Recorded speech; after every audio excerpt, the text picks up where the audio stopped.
everyone, and welcome to the Night and Ones podcast, episode number 34. As a reminder, we are the only podcast that features a former UCF National Champion, a former UCF radio host, an infamous, not infamous, but infamous rapper, and an IG star shooting the breeze talking UCF sports. And this week, we have another treat as part of our series introducing the new Big 12 brethren to our podcast world and the College Huddle podcast network.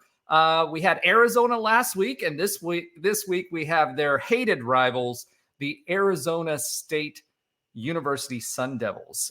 So we'll see how much I'll say, since we're a clean show, talking we have during this particular show, but we're excited to have Mark Harris with us this week. As for UCF, baseball was a little bit of a womp, but softball was pulling on strong. So we're excited to talk about them a little bit, since Alan will not be on the podcast, unfortunately. So we can talk about other UCF sports and not just football and basketball. But without further ado, let's get the show started. And Nobre, you done with your drink now? Hey now. Hey now. Hold on. I thought we were doing the deep voice. Hey now. Yeah. Oh, that's better. All right. You're making me feel better. We got you on the hey now. We just now got to get the right octave. If we can do that, you'll be perfect. But super excited to have you on the show. Thank you for joining us and doing everything that you do. Of course. All right. Let's get a hair flip. There it is. All right. Next, we'll bring Ben Stout on the stage. We never get a hair flip from Ben Stout because he always has a hat on. Ben Stout, welcome to the show.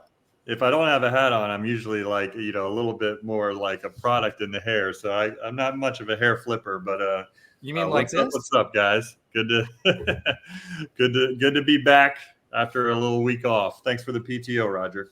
You're welcome, and thank you for coming back.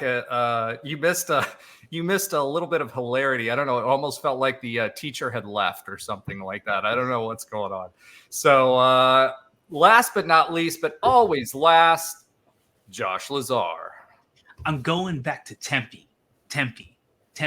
I'm going back to Tempe. I don't think so. What was this PTO? We're not getting paid. It's not paid time off. You're right. It's UTO. Hey, listen, you guys get paid by being able to like hang out with me for 2 hours. Oh man, what a treat! Well, I mean, actually, Roger, I bring value to your life. I mean, come on. Your billable rate's probably about the same as mine, so it's about the same compensation. It's an even trade. There we go. All right. All right, now that we've got all that out of the way, unfortunately, Alan Levin doesn't look like he's going to be making it this week. Trey Neal is running late because he's doing the wonderful thing that he does for a living and helping people, through surgery. So hopefully we'll be able to get him a little bit later. If not, you're stuck with us. But what we do have this week is Mark Harris. So let me go ahead and bring him onto the stage. Hey, Mark, welcome to the show. He's from the Stomp the Bus podcast, and he's also one of our new Huddle friends and a new Big 12 brethren. So welcome to the show, Mark. Thanks for having me on. So we're actually not part of the Cuddle podcast. I thought it was the Cuddle podcast network. Oh, we cuddle and then we huddle. Come on now. Or is it huddle and then cuddle, right? Yeah. Do we huddle and cuddle, or do we cuddle and huddle? I don't know. That's what we signed up for anyway. So Mark signed up for the cuddling, not the huddling. All right. Okay. Thanks for establishing that for us, Mark.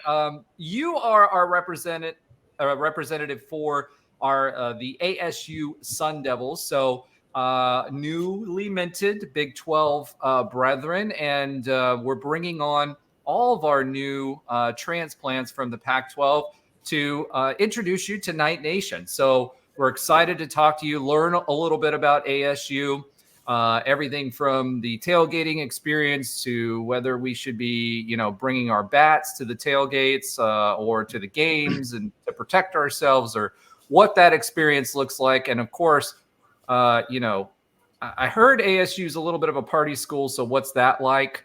All the important things. But why don't you give us, let's start off with this. Why don't you give us a little bit of background, because it's really interesting to me. we called it a public divorce last week, which is pretty much what it was, right? Nober dipped out on us. I guess he got tired of hearing us. But we'd like to hear what the fan experience was like for ASU as all of this unveiled. I mean, it was 9 or 10 months of will they, won't they? Then it was the drama of the night before the Apple deal. And then there was the drama between the Board of Regents or governors. I can't remember which one you guys have. I think Regents, Board of Regents, and ASU and Arizona was going to go after Colorado. And then there was a back and forth there. So what was that like from the fans' perspective? And then kind of take us through that. And then also, how do most fans feel about being part of the Big 12 now? Okay, well, I'll answer the second question first. I think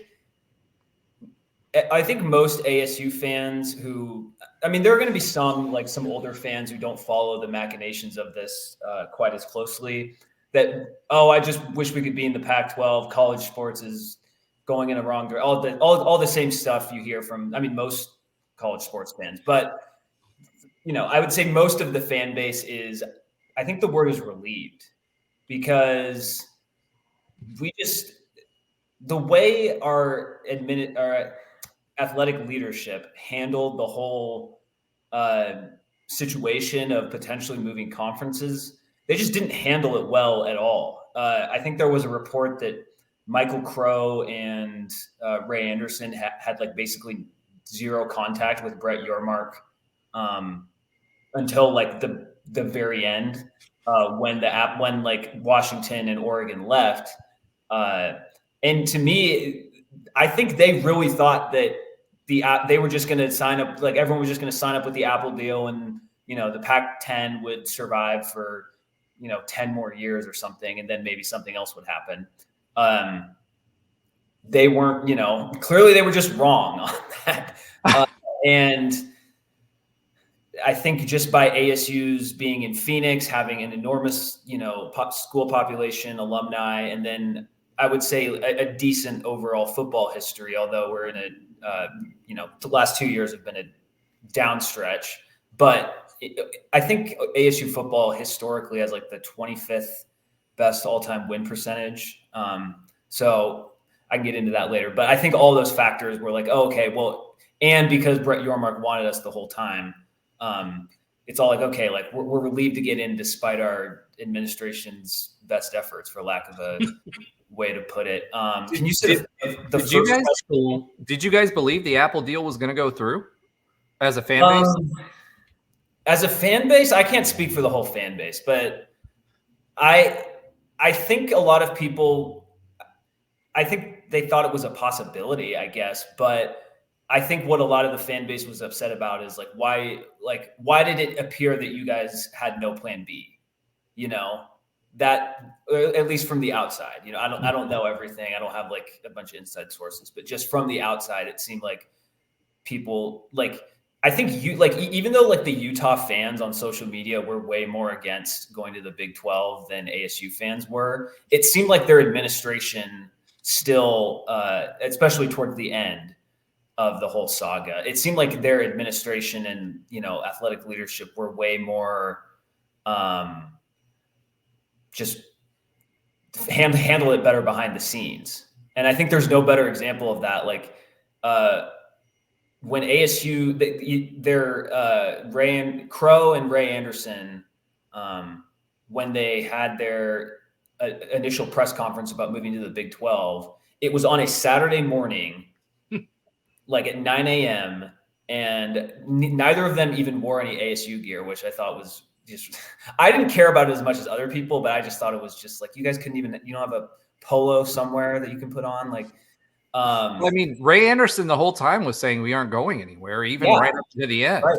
And I believe I think him and Michael Crow were on the same exact page on that, and things just fell out from underneath them, and they just misread the situation, which that's a very on brand for Michael Crow when it comes to sports, specifically sports.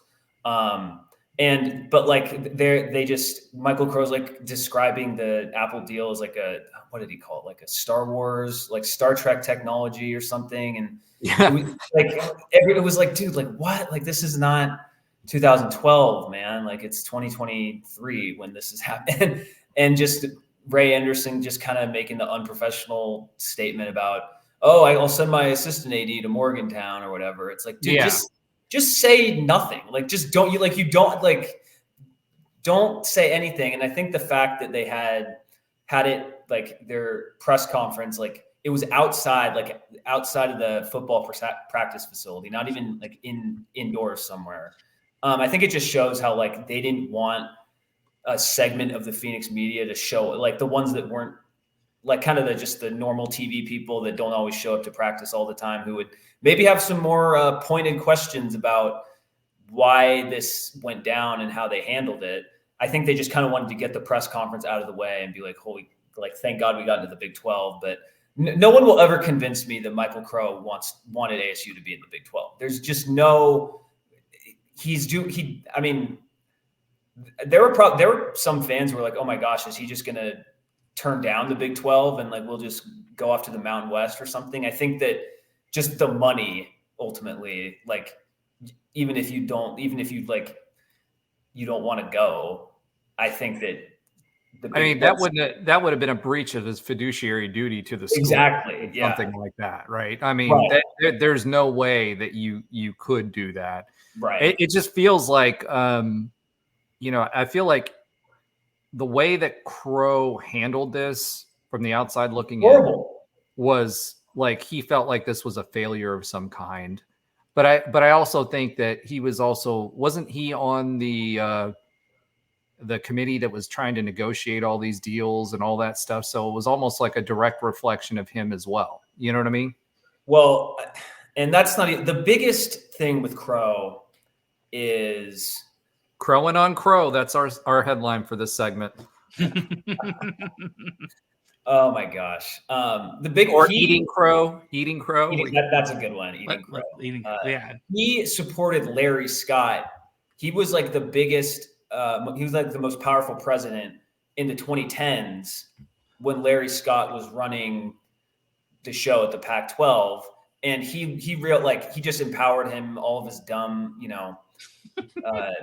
decisions and just misguided stuff like that. Was Michael Crow was really supporting him, and he had the juice in the Pac-12 room, because this is the thing with Crow, is like he's done a really good job at like 95% of his job. Like if he just had someone else like handling all the sports stuff, then he would have a much different reputation among the average ASU sports fan.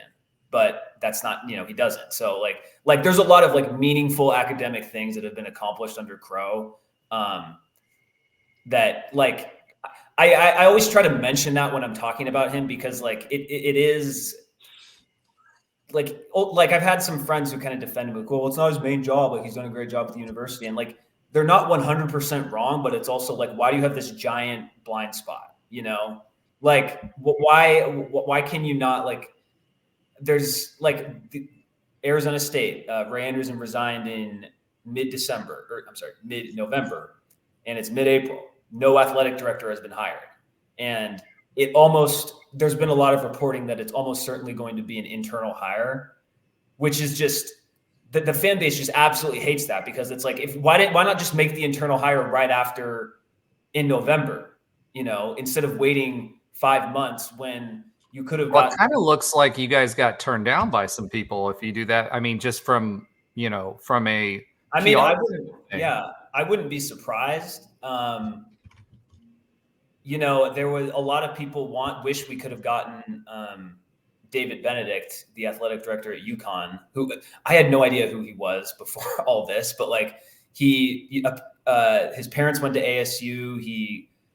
I think he got a graduate degree from ASU. I'm not sure. He's from Tempe. Like would almost certainly take the job. And I don't know. My theory is that I just don't think Crow wants, like, I think he just wants someone who like won't push back at him quite as much as someone who's. It feels, I mean, would you say that like athletics is a priority for him? I know for us, and especially a lot of schools in the South, right?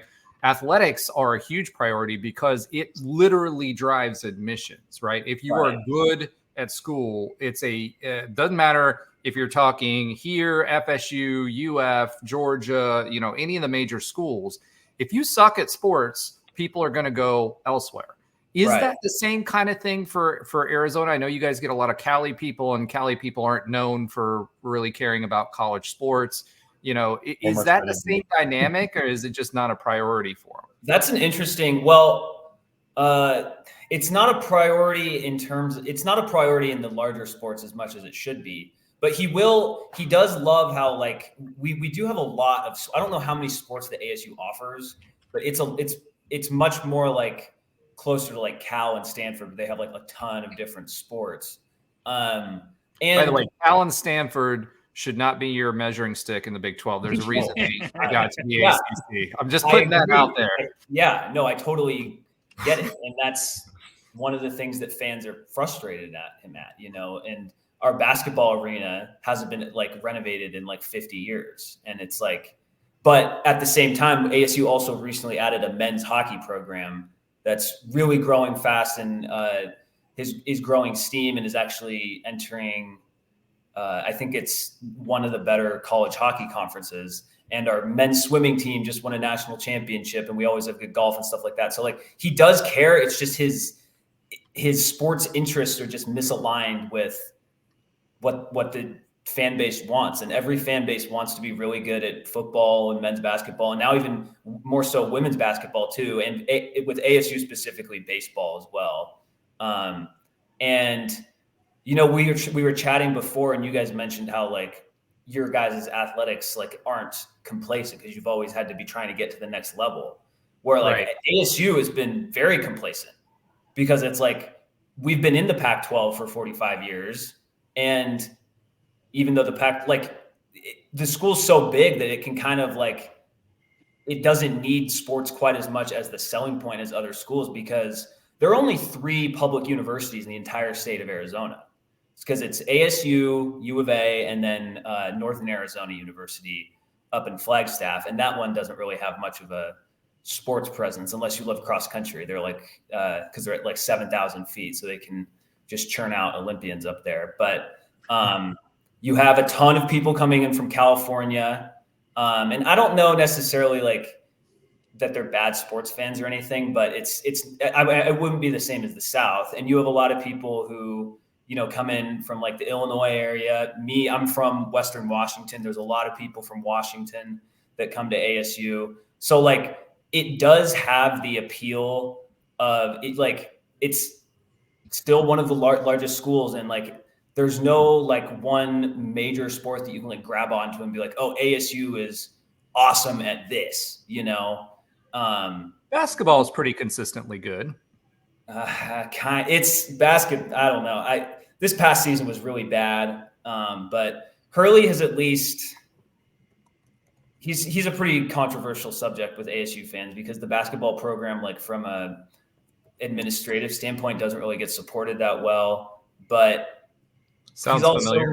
Yeah. He's also like taken us, like we got to the tournament last year. I'm forgetting the numbers that he went to 2 tournaments early on, and then he would have gone to another in 2020. So it's like he's kind of established that like. More of a higher floor at ASU in recent years, but with the portal, like it's hard to be like, I don't know, that's kind of thrown things out of whack now that guys can leave so easily. And that just happened with us with our best player from last year, Frankie Collins, going to TCU. I don't know how much, like, it's so weird because like we just picked up a guy from Ball State who averaged 18 and 8 rebounds, and it's like, okay, like, maybe this guy comes in and he's really good, and it totally translates to the Big 12. It's like, it's just kind of that was Jalen Sellers' teammate. He was one of our players from last year, was a transfer from Ball State. He was our leading scorer last year, and he was in that guy's ear to come down and play in Orlando as well. So it's interesting that you mentioned that. And then we also had a player, CJ Walker, who went to TCU in the offseason as well. So what's weird is like it almost doesn't even matter. Like, I was surprised to see how many guys from Colorado left immediately after their, you know, decent season this past year. So it's just like, it's kind of it's so unpredictable, you know. Basketball is its own animal now. It's not like when Ben played. Oh no, it's unfortunately the new normal with basketball is that because you can go somewhere else and make an immediate impact, and because you can bring somebody in and they make an immediate, like, it's just on both sides. The transfer portal is so much more, I think, under a magnifying glass on the basketball side, even more so than football or other sports, because one player can make such a big difference when you only got 5 on each end of the court. You know what I mean? Right. And yeah, so that's an interesting thing about. I mean, you kind of like, we've talked about this so much on the podcast about how you just have to kind of completely recalibrate your fandom as a basketball fan and college sports in general, as like, you only can cheer for the jerseys, man. You only can cheer for what's on the front of the jersey, because just if you're enjoying one season, don't enjoy it too much, because you never know how quickly it can go downhill or how quickly it can go back up. So right.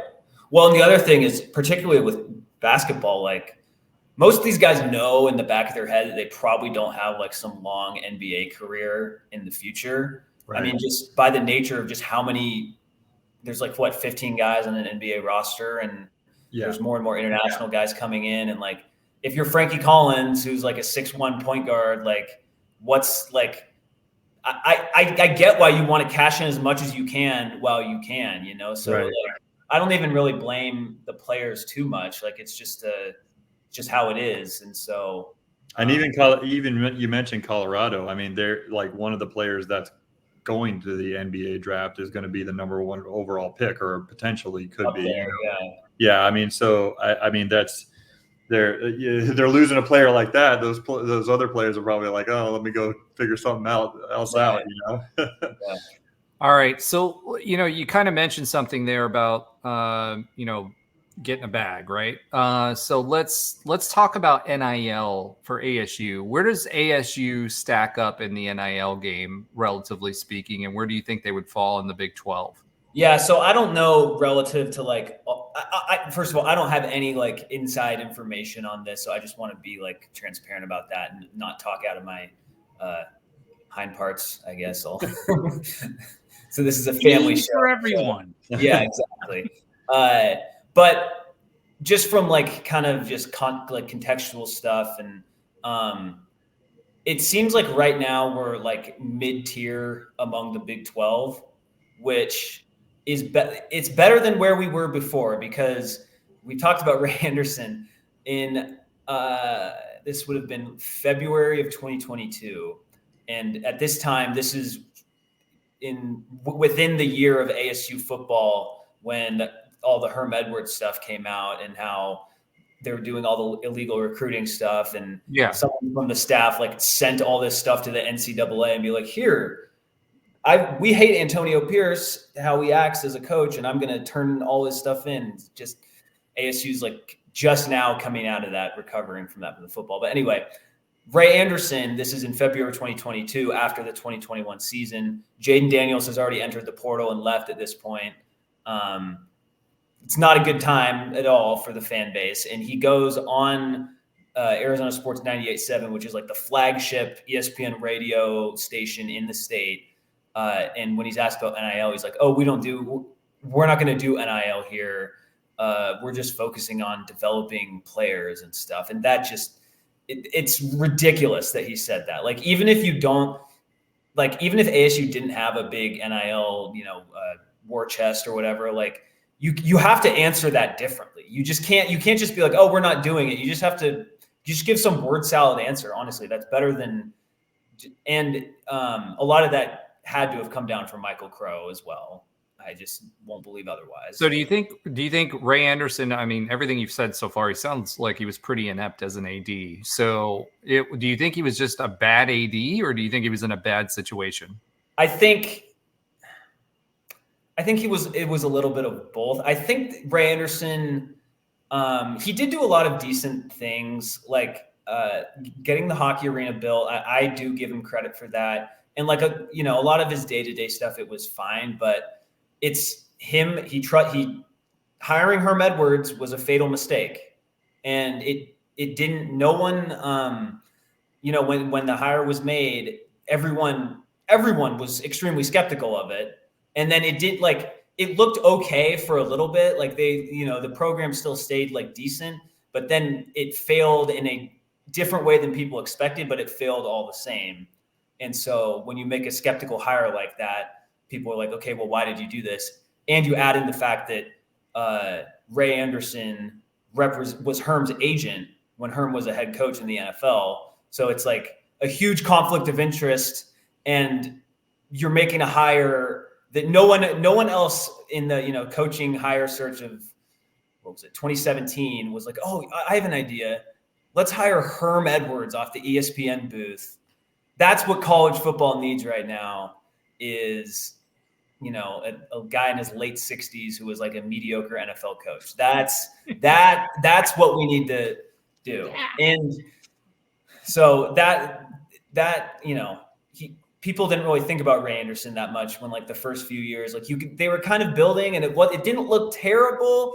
And then, all the investigation stuff comes out. It's like, well, why did you hire? I'd rather us just hire. Well, yeah, the recruiting. I mean, ASU's recruiting in football was going up. It was, yeah. And that was obviously a reason for that. Right. He was just a little too early. Yeah. Well, it wasn't even all just, it was just a lot of stuff. Well, I mean, they had them on campus, if I recall correctly, that was having them on campus when they weren't supposed to, and that kind of stuff. And they literally were sneaking guys in through the back of the facility and had them turn off the security guard lights and stuff. It was ridiculous.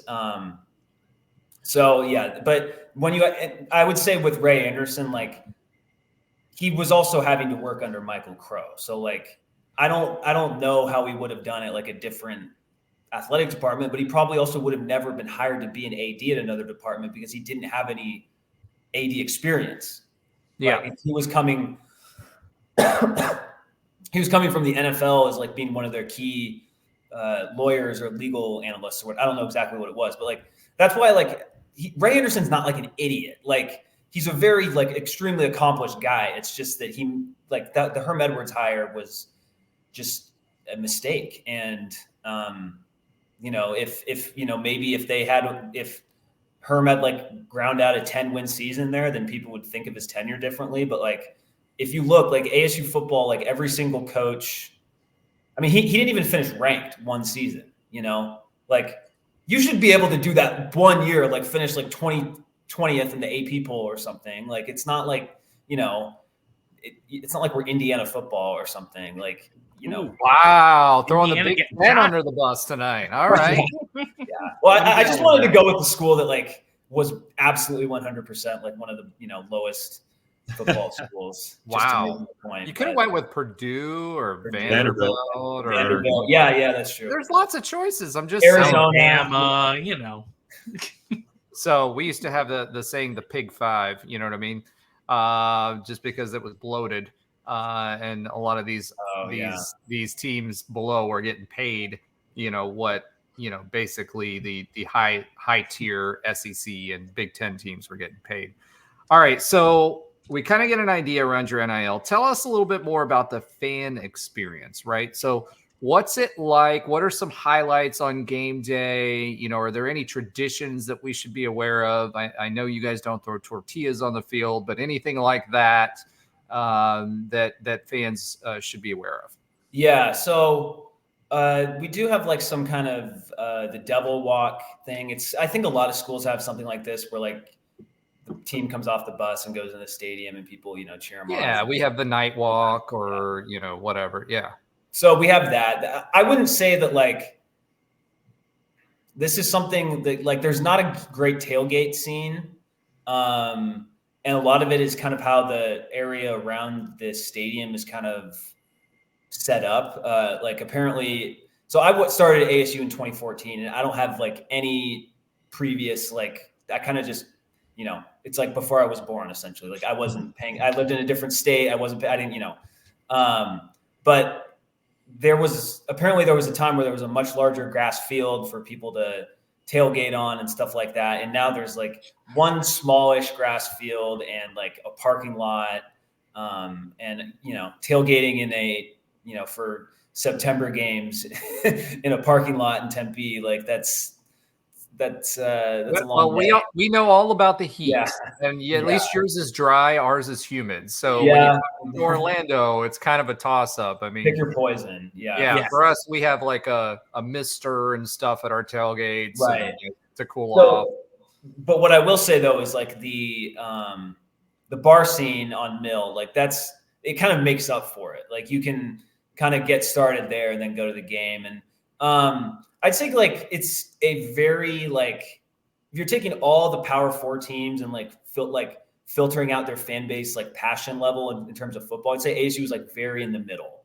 And the last few years, I don't know. The Arizona guy said you guys were pretty heated and threw stuff and did things like that. Or is that just rivalry talk? I think that's more rivalry talk. I mean, okay, gotcha. I don't know. I feel like all these fan bases are mostly the same. Like if we're being honest, like it just takes a few drunk dudes throwing stuff to change it. But I guess ASU's fan base is probably a lot like the UCF fan base in that sense. But I guess what I meant in terms of passion is like ASU is never going to be like Nebraska where they have like the sellout streak or whatever for a million years. And, like it's just like when ASU, they host Wyoming, their first game of the year. Like it's almost certainly, it's not going to be a sellout, like it may not be, it's not going to be like Stanford or whatever, but like it's not like one of those where it's like everyone's at the game, even if it's some lame opponent and the team isn't expected to be that good. But like it can be as good as like most stadiums on like a night game. ASU's a decent team. They're playing a decent team. Like then it can really get going. The last few years have not. You realize you guys are going to have to play 11 o'clock games in the Big 12, right? Because I'm fine with that. A lot of people hate night games. I love night games. Okay, we love night games. Yeah, I think they're great. I think the ASU fan base responds to it better, in my opinion. Even though there have been complaints about it, I think you get the best student crowd. And some of it, like there are legitimate complaints of, I want to take my kids, and if it's an 8 o'clock game, then whatever, they're going to be home at midnight and all this. And those are real complaints, but I don't have kids, so I don't know. Okay, so you were talking about comparing fan bases, right? So for us, we want the night game so that we have the full amount of time to tailgate, right? And so we're tailgating depending on which zone that you're parked in, right? Some people stay overnight from the night before. We have RV places or whatever, but others, they usually open for the higher level donors. It's like 8 o'clock. For the rest, it's like 11 o'clock, right?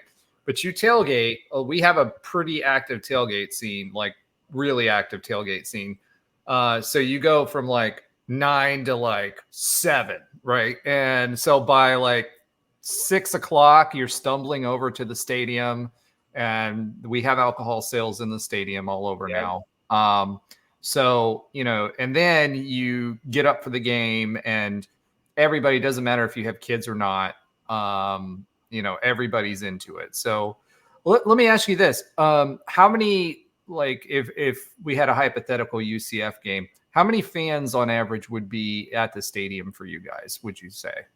Well, I'd say this year it'll be higher the last few years, like, with the end of the Herm era, this past year, Ray Anderson like announced the self-imposed bowl ban 4 days before the season began. So like you've had some just self-inflicted things that like are gonna be like, I'm not going to a game this year, or whatever. So like, it would because you guys play at Tempe this year. I think in late October. I don't have the schedule in front of me, but I'm working on that.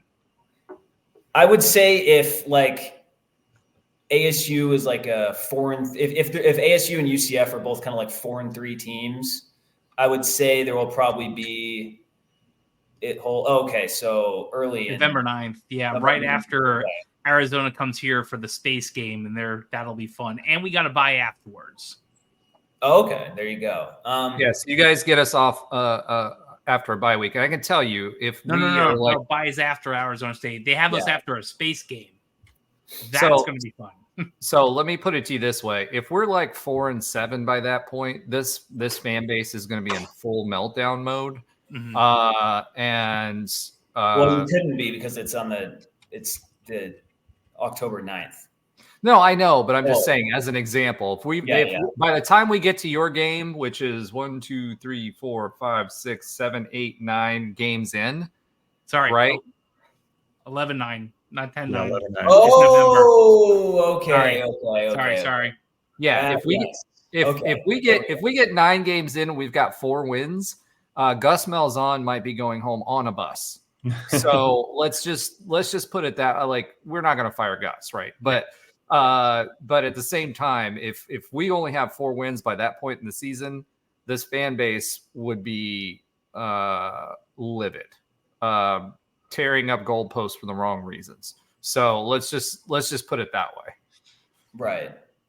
I guess like I would say this year, I would imagine like if ASU's doing really bad, then there would be a lower turnout. But if they're doing the way what's the lower turnout? Is it like 40,000? Is it like 30,000? Lower turnout would be like 30,000 because the stadium holds like 50,000, I think like 52,000. So if they're getting like, and I guess I would say like if it's a good, I would say like 46,000 plus whoever comes from UCF would be like a pretty good turnout. But it could easily sell out too. Like it's just tough to judge because the last few years there's just been so much pessimism in the fan base.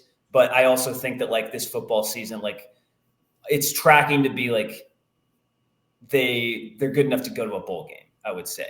And who knows how it'll all play out. But so I would imagine like a pretty like I would imagine like a 8 out of 10 type, I guess, if that kind of answers the question.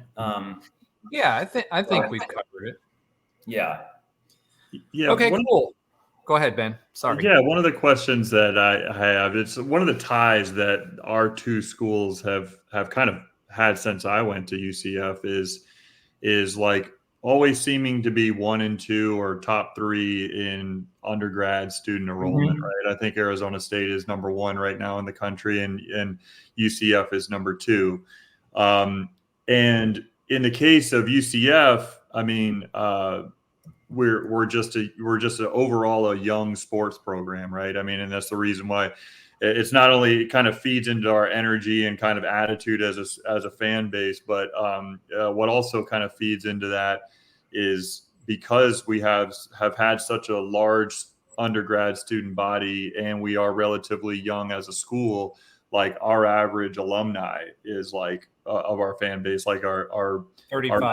Our average age of our fan base is relatively young. And so does that track on the Arizona State side? You guys have been around longer, obviously. You've been in, you played football for many more decades than we have, for instance. But you also have a reputation of being a pretty big party school, and the large student enrollment. Does that just kind of track to kind of a younger fan base overall?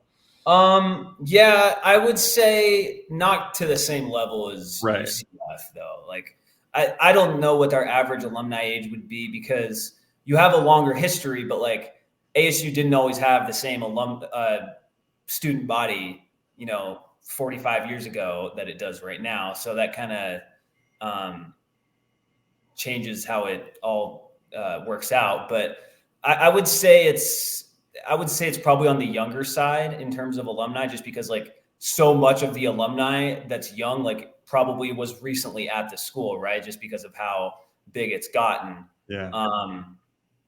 But there's definitely an older element of fans too, because especially like if you were, a fan in the 70s, like that's when ASU football was like really like, I think they finished the year, like 1 year, like number 2 in the AP poll or something. Like they were really, doing well and winning Fiesta Bowls and, putting like Hall of Fame level players in the NFL and stuff like that. So like that, like one of the things is like, it's if you never have like these breakthrough like seasons, to like have like your guys' recent runs to like BCS bowl games and stuff. Like Right. I think there might be a little bit more of like a more energized fan base if that had been the case. But overall, I'd say it's on the younger side. But it's kind of weird to judge just because there's so many people that have gone there and like, just it's been around for a while too. So yeah.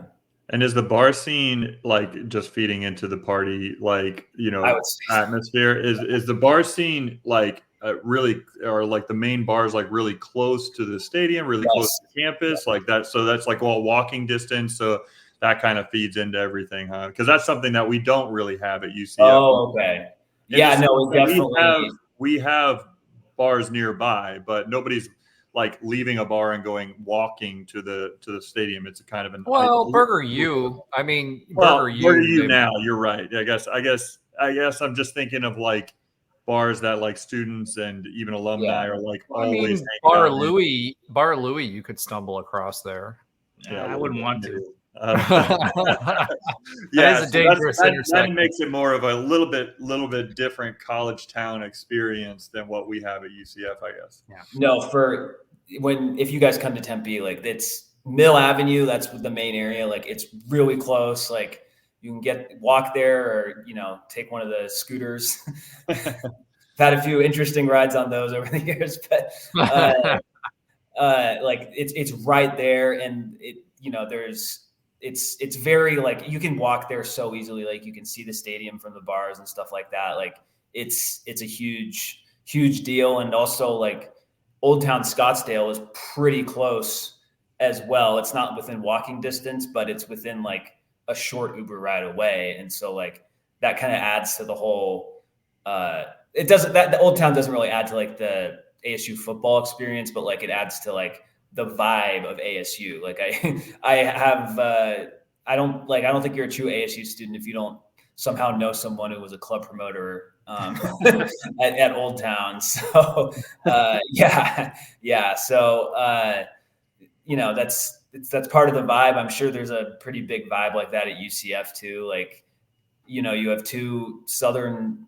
ASU isn't a Southern school in terms of like its region, but like it feels much more West Coast, even though it's not on the coast. But Southern, just in terms of like, you know, latitude, schools, and then huge populations, and you know that ASU doesn't have the most restrictive, you know, process to get into the school, right? So like that adds an element of it. You know, it's not like everyone's saying like Stanford or Vanderbilt or Northwestern have the best party scenes, right? Like, you know, you need some, you know, 2.5 students to get that rolling through the door. Yeah. And I would say that the Arizona and Tucson has a very similar vibe to that as well. So, basically, Ben, what he's saying is go to Mill Avenue, imbibe a little bit, have your avocado toast, and stumble over to the stadium. That's what he's saying. Hey, man. Sounds good to me. Hey, whatever fills you up, you know, just gotta eat. There's not much that fills Ben up. With him being 7 foot tall, he eats a lot and he has to drink a lot to even feel a little tipsy. So, but all right, cool. Let me ask you this: what haven't we asked, or what should UCF fans know about ASU? Oh, that's a good question. I would say that. I think everyone like at ASU, like it's just, I think people just try to have a good time, good vibes. Like there's going to be like with you guys said about some UCF fans, there are, you know, like every fan base has some a-holes, but like, you know, I think that people are mostly pretty welcoming. I think in recent times, there's a lot of self deprecation, if I can say that right, like deprecation. Yeah. So I don't think like you're not coming in and people are like have an arrogant vibe and all that. So like I think UCF fans should expect a good time when you come here. And there is a lot of cool things to do like in the area too. Like the campus is gorgeous. There's all sorts of little mountains nearby that you can check out. And mountains. We don't have mountains in Florida. There you Mount go. Dora. What do you think Mount Dora is? Come on. Yeah, all 100 feet above sea level that it is. I mean, come on. Yeah. And then when it comes to football, like I would say that this season, it just everything I've seen coming out of camp, spring ball, and just recent, transfer portal additions and / retentions, honestly.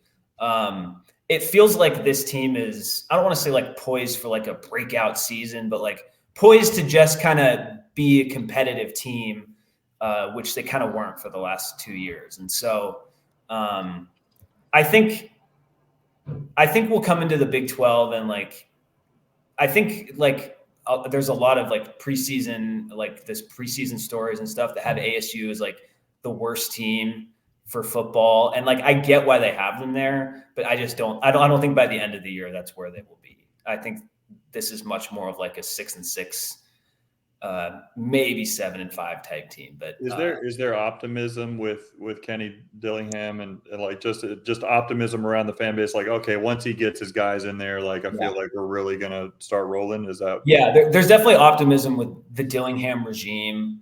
For example, like I think this is a really key thing to bring up is we recently lost our wide receivers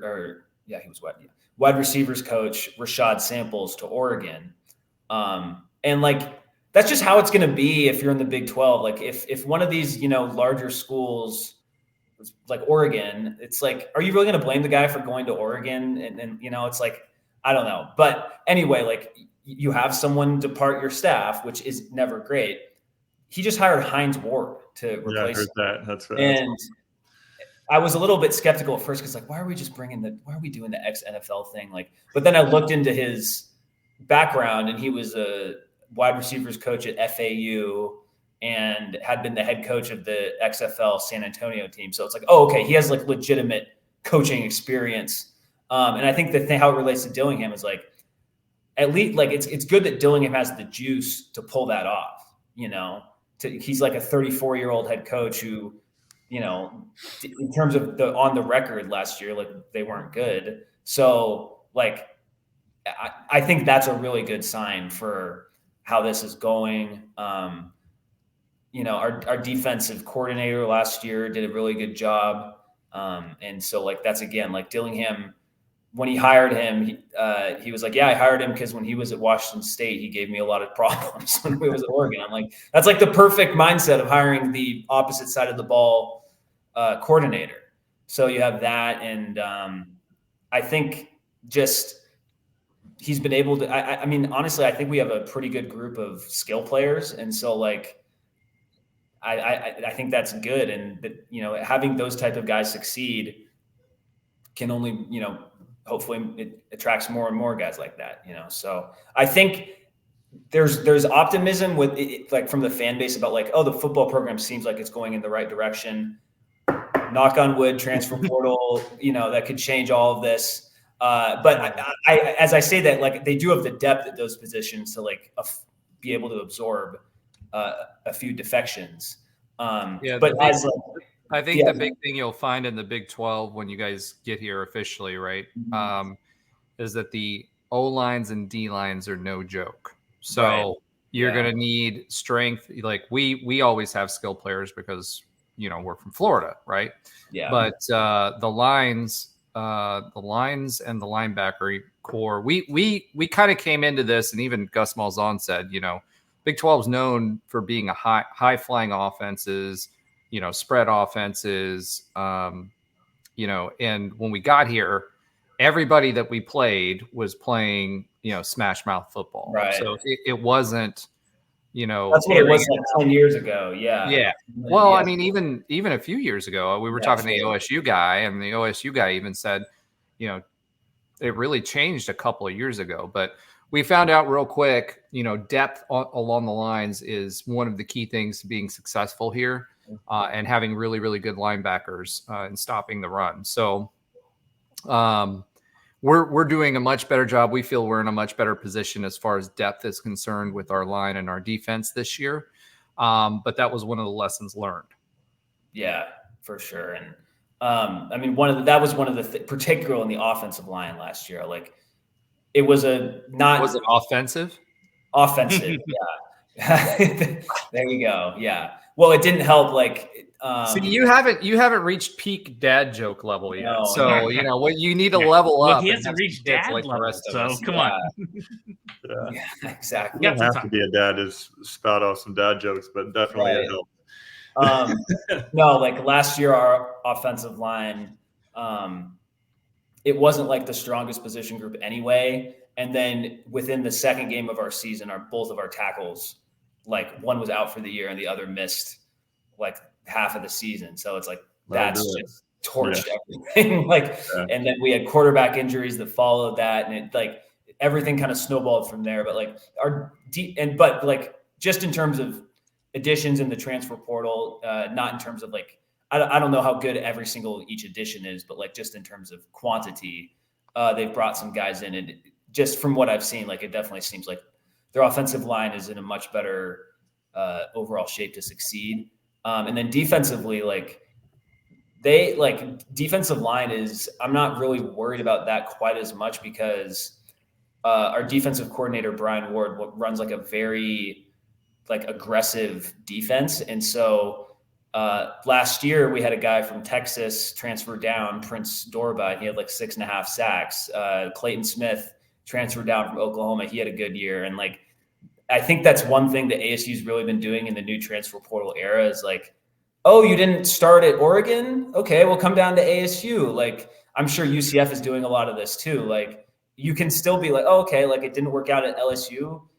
LaTerrence Welsh, who's come to ASU. It's like, oh, and like maybe if you can't play at LSU, like who knows? You could have like a top 5 pick blocking your playing time at some of these places where it's like, but that doesn't mean you can't play. So for us, it's like, it's like a dual strategy, right? Because we've been upping our recruiting game anyway. We've been kind of held back by the Power 5 label for a while. And so we keep increasing. So we were number 1 in the Big 12 last year. We're tracking that way again this year. We've already got a bunch of 4 stars for 2025.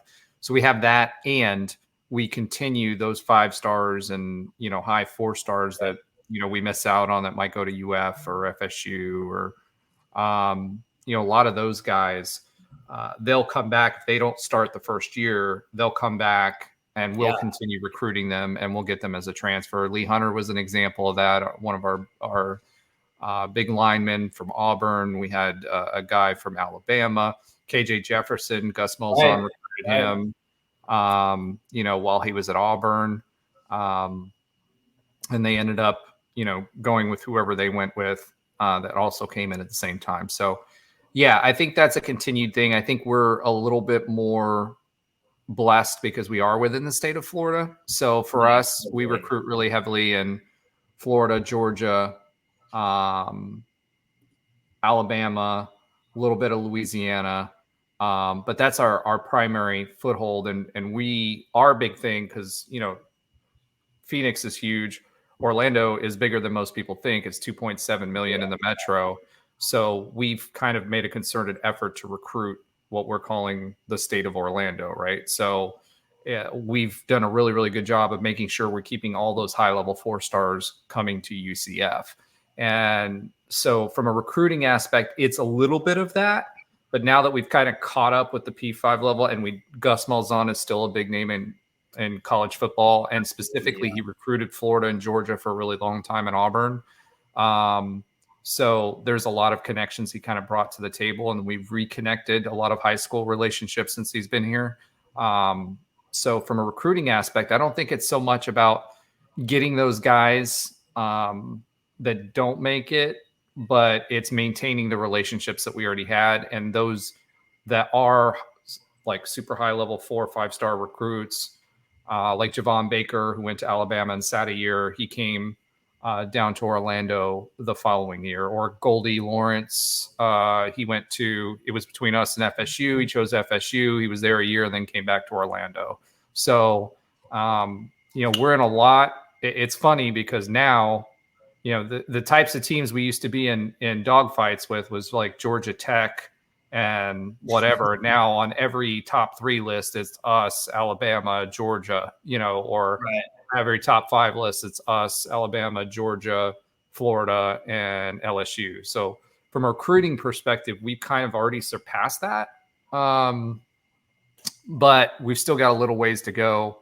I think we were 35 was our recruiting class last year, or was it higher than that? I can't remember. Only because we don't take as many players as a lot of other schools. Our recruiting class was something like 17 or 20 last year, but average star ranking, like we're in the top like 30, top 25 around there in recruiting. Yeah. So it's a little bit different. I think they need to change that on like 24/7 and all the, like, I feel like the average star rating is so much more important than the quantity, Yeah, because you'll have like Texas Tech loaded up on 3 stars last year, and our average rating was way higher than theirs, but because they loaded up on 3 stars, it was us and Texas Tech at the top of the recruiting. Yeah, well, and that was like I think ASU was kind of finished in the kind of in the mid tier of the Big 12 recruiting, and their average star rating was like a little bit higher than that, but I think it would have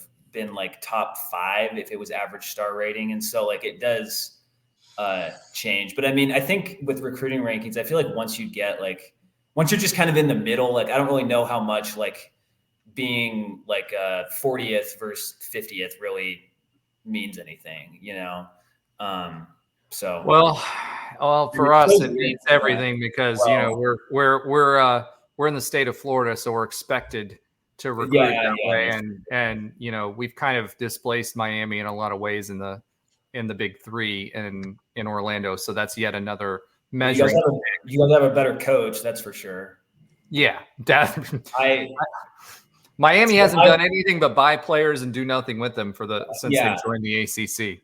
No, I feel like that's more of Miami's reputation now than it ever was. Like, that's the last decade and a half for Miami versus any type of clout that the U has at the moment.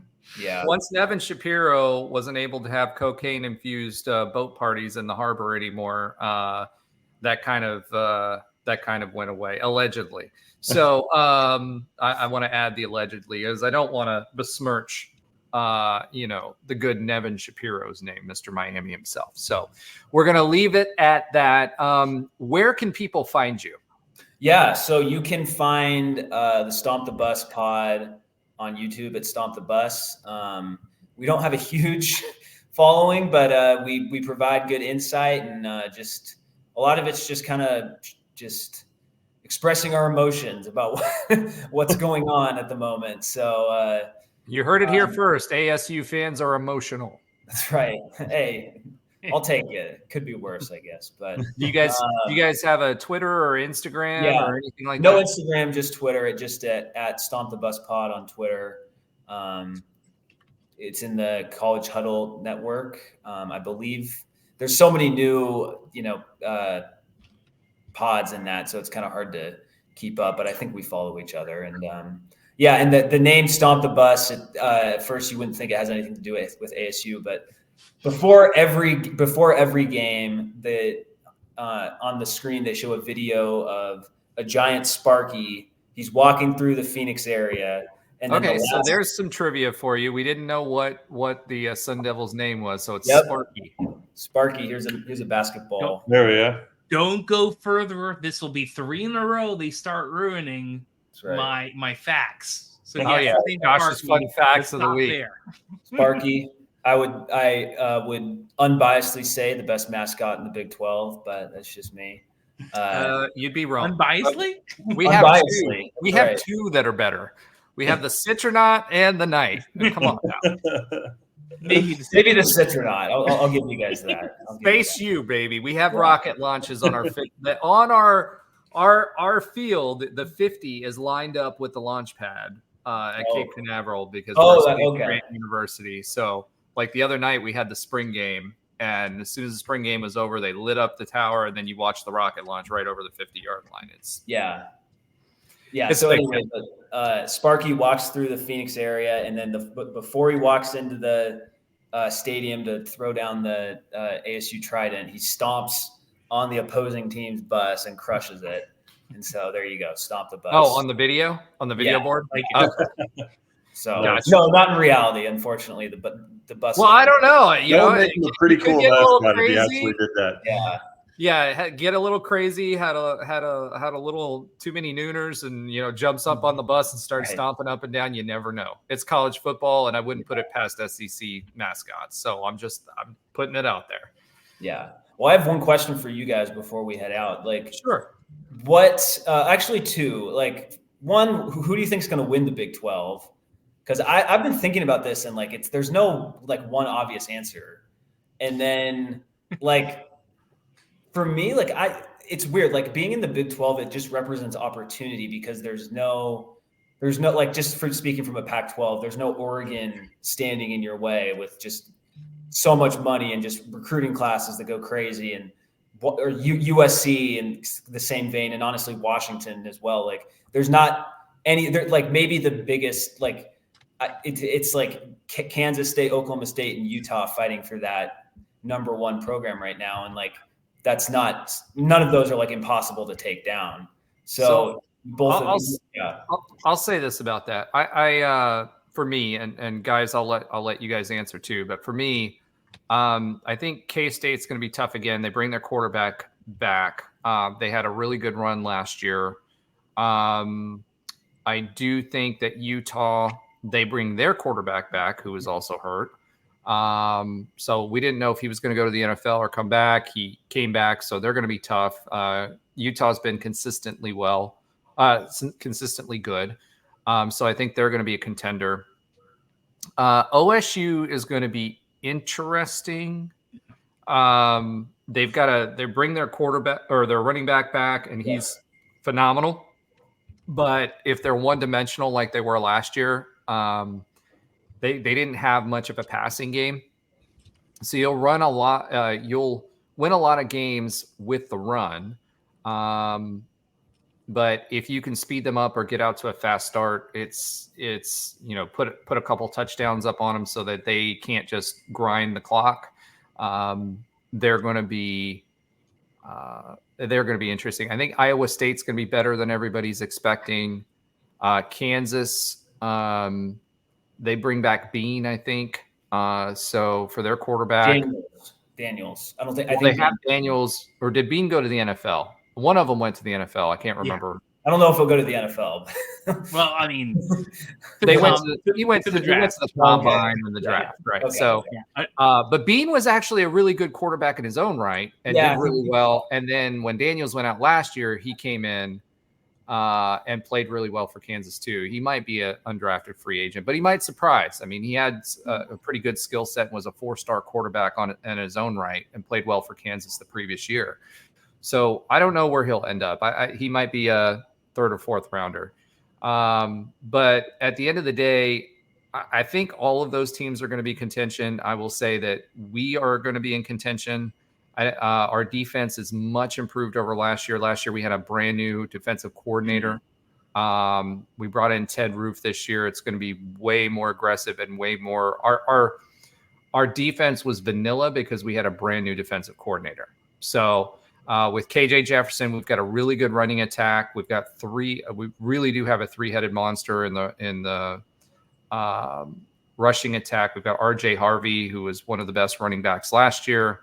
We've got Johnny Richardson, who's a change of pace back, who's really, really good with the speed. And if he gets into space, he's a track star. And then he was hurt last year. And we've also got Miles Montgomery from Cincinnati, who was their top running back. So he's a ground and pound, big, massive guy. So we can run the ball. The defense has been upgraded. More importantly, the linebackers have been upgraded. So we've got some depth there. And I'd say we're going to be in the mix for it all the way till the end of the season. And last year, people forget we had the record that we had, but every game we lost by 3 points and no more than a touchdown. So we just we just had a lot of injuries. JRP was injured last year all season. We had a backup quarterback for part of the time. We had Johnny Richardson was injured. We had a lot of injuries last year, and we've got a lot more depth this year to be able to make a run. Go ahead, Ben.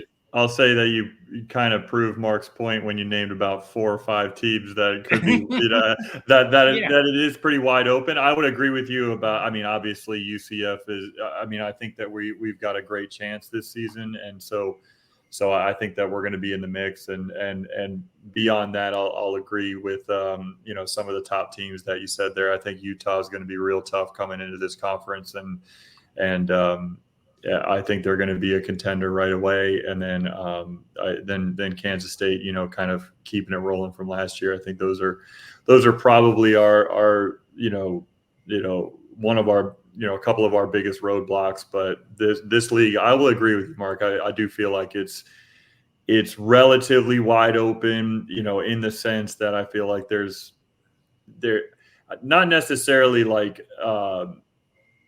I think there's definitely not like just a clear top 2 or something that everybody's looking at like, dang, and I don't want to even say that Oklahoma and Texas necessarily were that experience for us when, our first year in the Big 12. But traditionally, just because of the money, and as you described, that Oregon and Washington and everything are. Well, I mean, Texas hadn't done anything since Colt McCoy, and yeah, Oklahoma I'm just saying, going up, having a school like that's always going to be like, a powerhouse from a money standpoint and resources standpoint. They're always going to be able to dedicate more, financially than we can to our program. I think that in that sense. Not always, but right now we're on half shares for this athletic season and next athletic season. Always, as in the past, I was saying, but regardless, there is no clear cut like the entire conference is looking at this one team or these 2 teams that are saying, oh, there is that. But I do feel like there's maybe a more clear bottom half, top half right now, and luckily, at least from our perspective, we feel like we have the right amount of weapons to certainly be in the top half and the contending for a conference championship in year 2 of the Big 12. In the same and in the sense that Roger just mentioned, I mean, we're still financially a few decades behind what we're going to be, which is exciting for us, and we're excited to for the new Big 12 to move forward with the teams that we gained this season, Arizona State included. Yeah. All right, Josh. Last but not least, but always last. I think UCF's going to win it all. No, I will say this. I think UCF has a pretty darn good shot if KJ is cooking and does well as the quarterback he can be. If he stays healthy. Yeah, that's across the board, and that's kind of to maybe Mark's point that a lot of it we just don't know now. I mean, forget the transfer portal, which is just starting when spring ball is over, and NIL collectives around the country are trying to pull off 1 or 2 of your people or more. Who knows who's going to be healthy, right? So my gut instinct, twofold. One, Mark, I agree. There isn't this 2 or 3 people, like it's always Alabama or it's always Clemson or it's always this or that. Oregon's, of course, a great one from the Pac, now Pac-2. But this is the beauty of the Big 12, which I hope will respond in maybe good telecasts and viewer coverage. It's pretty open. It really is. So my gut is, my first thought was Utah right off the top of my head. My next thought was Kansas, right? Could be state, could be regular. Sometimes they just do some interesting things, probably more Kansas State. And honestly, I think we're going to have the same thing we kind of saw in the standings last year. We have this grouping of like 2 or 3 teams that are like, you're really good. And then a bunch of like, okay, you can probably beat most people any day. And there's the bottom of the barrel of the Big 12, which is probably better than most of the top of most other conferences. And that'll be probably maybe Cincinnati again. I don't know. We were about there. Houston last year. Houston. I feel like Baylor could really I feel like they don't have any momentum, But yeah, Well, Yeah, I think that's I a sore agree. subject at UCF right now. From last Well, season. no, I think I agree, but I think TCU is a name that I didn't mention that could be True. better. They were expected to be a lot better last year than what they ended up being, but they were hit with the injury bug early as well. So I don't know what kind of team we're going to get out of TCU this year. I think they're going to be a contender as well.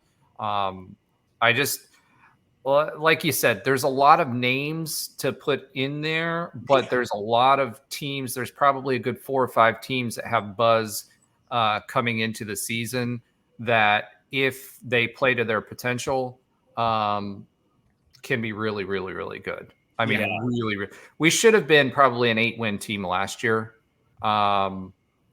easily, but we weren't. So we'll see. We'll see what happens. We'll see I mean, like even Oklahoma last year, who played with our quarterback, by the way, Dylan Gabriel. Right. Even Oklahoma last year came down to a one touchdown real game close. at the very end. Yeah, that's right. Yeah, I forget. That's right. Yeah. No, Yeah, I feel like you guys are definitely in the mix for sure, especially learning more about the team just now. But I like, obviously Utah and K-State, I feel like those two like deserve to be the top 2 in terms of odds and stuff like that. And just years of like they might have the 2 best coaches in the conference. I feel like Oklahoma State, like I would fade them this year. Like you guys, like when you guys played, you guys just destroyed them, right? Yeah. And when ASU played them, I was at that game, and like Oklahoma State won, and like they eventually pulled away to like, I think it was a 10-point game by the end of it. But I wasn't really that impressed by them, especially when they got like destroyed by South Alabama too. So they were just a weird team, and I wouldn't expect them to reach the conference title game again. But Roger, you mentioned who I'm going with is Iowa State, just because I feel like it would be very on brand for the Big 12 to have a team that wins that isn't like one of the teams that like everyone's talking about entering the season, right? Like if you guys are Iowa State one, or if Colorado wins, Iowa State going into last season was predicted to be really good, but remember, Iowa State last year had that betting scandal that took out their quarterback and a bunch of their players, so they had to sit some games. Right. So they were pretty strong towards the end of the season. So Iowa State's another. That's why I mentioned them in my preview, for lack of a better term. So, like I said, I truly think there's 4 or 5 teams, and all of the games, typically there's not a lot of blowouts. They're all 7-point games. Yep. Maybe you'll get a 14-point game, but a lot of them are won by 7 points or 3 points. So you have to play all 4 quarters if you're going to win in the Big 12. It's a really good league. It's an underrated league, even with Texas and Oklahoma winning. I mean, Oklahoma was the class for football for a long time. Texas, Texas has just been down. They've been down for a really long time. We are losing 2 big brands, but we're not losing that much competitiveness, if that makes any sense. I agree. Yeah, totally. So, all right. What was the second question? Oh, I think you guys answered both of them, because it was like, who do you guys think would win? And then just the topic of there not being like the apex predator in the league, so to speak. Yeah. So, yeah. Well, UCF's working towards that. We're just there. You go. Yeah. That's what we do. We enter a conference and we end up being the apex predator. You guys are like isn't Florida struggling with like the pythons that got released, or like there's all these South Florida? That's Miami. Florida has the Everglades down there. Yeah. Central Florida. I mean, people don't realize how big of a state Florida is. Like when I drive from Orlando to Santa Rosa Beach, it's 412 miles, and I'm not even making it anywhere. I've got another 100 and some odd miles to go to the border with the next state. So it's a huge state. It's in a really long state. Right. So we keep all of our pythons down with the Gators in the Lake Okeechobee and let Miami deal with them. All right. Well, thank you for joining us. For our college cuddle preview, we'll definitely talk more, and we'll definitely do a preview before the game when we play this year. But thanks for sharing the information, and look forward to chatting with you again soon. Yeah, great to be on, and go Knights when they aren't playing ASU. So charge on. That's right. Charge on. All right, everyone. I hope you enjoyed that college cuddle, which we've established it now. So Mark apparently likes to cuddle. He mentioned that on the podcast. And we learned that they're emotional, that ASU fans are emotional. So, that dovetails nicely. But thank you, Mark Harris from Stomp the Bus podcast, for joining us this week. And it's time to transition to something exciting. We had a little thing called the spring game. I know Alan got the date wrong a few times, but we actually did have it. Josh, did you end up making the spring game? Yeah, I got there at some point, but yeah. I know we were talking about the parking situation. We can avoid that conversation. I was not in a good mood. But yeah, I actually got to the spring game. I was there for most of it. Got on the field with my daughter. That was cool. She's 5 years old, and so I got a picture of her on the 50 with the 5 and all that, and talked to ruining her in a good way is what you're saying. Yeah, we were. I'm trying to build her. I want her to understand what I like, and if she's interested in it, great. If she's not, that's fine too. She just if she wants to go to some school that isn't UCF, that's okay too. She'll just hopefully have a fan. She'll be not a t-shirt fan, right? At least growing up and going. So she enjoyed it. I got like an epic photo of Nitro and her, which will probably maybe even make it on a wall. It was good, but no one cares about that here. You want to know more about the game. I agree. No one cares, Josh. No, just kidding. Listen, it's all about making memories with the kids. Ben can attest to this. I take both of my kids to games and all kinds of stuff, and trust me, they're fans, and it's those memories that you have together. So, Ben, did you make it out to the game? I did not. No, I followed along with the spring game action, mainly from our text conversation and a little bit on Twitter. But you guys were doing a good job of keeping me updated. Yeah, it was a half of football, and it wasn't a full half of football because I think it was like 12-minute quarters for each quarter. But we got 2 quarters. Obviously, it's going to be a little bit vanilla. Just simply because 1, we don't want to show anything. 2, the transfer portal opens up afterwards. You don't want to throw the whole playbook at it in case someone goes to, a conference rival. And 3, this is all about fun. So I did watch Gus's presser today. I think it was posted, and he kept mentioning the horse. Being sideways when Eric DeSalvo was running. And, hold on. I could talk about that. Okay. And I think first before you do that, sure. Make sure to tell us whether the horse pooped on the field when they were running or not. All right, go ahead. That part I couldn't see because what I was more focused on was the donor who took a lead and then left when Gus said go. So the way it was, there was like 4 people supposedly in a line. I'm trying to do this for visually for those of you who are watching on YouTube, but there are 4 people in the line, 2 donors. I think it was Eric DeSalvo. Maybe it was 3.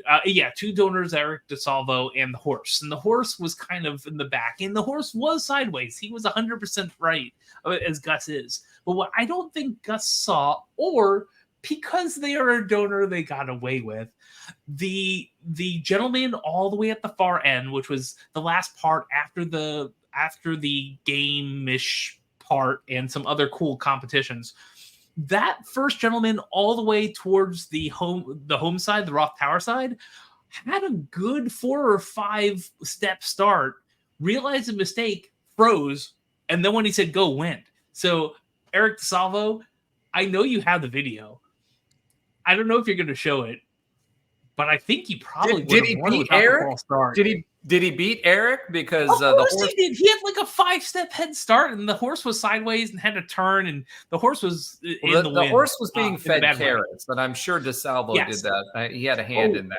Oh yeah, and so that was also something like DeSalvo had something he was throwing, and I'm pretty certain it was oranges. I think that's already been out there. One came to us. We were near the lower cabana, and one came to us like maybe within 10 feet, and it made a thud. I'm like, is he throwing oranges? So honestly, I actually think Eric would have beaten all of them if the donor didn't take a couple of steps before he said go. But Gus isn't going to call out a donor. He's a good also, what some of the other festivities is you had the coach for a day experience for those donors. So make sure if you've got the coin, it's a great experience. They even did a little part of the presser where they were asking him questions and things like that. So UCF's definitely embracing the fan base. I think they heard that loud and clear after last year just with the limited appearances and interviews and things that were done in the off season. I think UCF heard that loud and clear, and this was their attempt to do it. So, all right, let's talk about like the results. UCF did post a score sheet for the game. Timmy did play this game, did not throw very well, but ran very well, although it doesn't really matter because from what I hear, Timmy McClain has entered the portal. So that opens up a lot of questions around the backup quarterback spot. For KJ, he had 271 yards, 2 TDs, 2 interceptions in his quote-unquote debut. He was not able to be hit, and where he makes his magic happen is when he's got arm tacklers draped all over him and he sheds them and makes a move. So I think there's something to be said for that. He definitely didn't show his cards when he played in the spring game. Offensively, Miles Montgomery had 34 yards. Johnny Richardson, 31 yards and a TD. Townsend was played in 3 different spots. He led the receivers with 100 yards. Gerard Baker, who's now injury-free and making a little noise, had 88 yards and a TD. It was a 72-yard catch and run. Chauncey Magwood, so he was making people miss. Chauncey Magwood had 70 yards, and Pittman had a touchdown catch for 10 yards. Kylan Fox lined up at receiver. Remember, he was a big tight end recruit for us, and he's a big guy. He's like 6'3" or 4, I think, and 240 pounds. But he was lined up on the outside. Townsend was lined up in all 3 positions. He was outside, he was slot, and Gus said that. And a lot of these guys were getting a little bit more burn. Whittemore was getting a little burn too because Kobe Hudson did not appear and did not practice for a lot of the spring with a slight injury, but he kind of gave him the RJ Harvey treatment. What is interesting is that he did sign with an agent. News broke today that NIL collective agent. So that's a little concerning for Kobe Hudson. I don't think that he's going anywhere, but that's a little disconcerting. Defense, threats, pace, and Ziri Alexander had led the way with tackles with 5, 4, and 4 respectively. As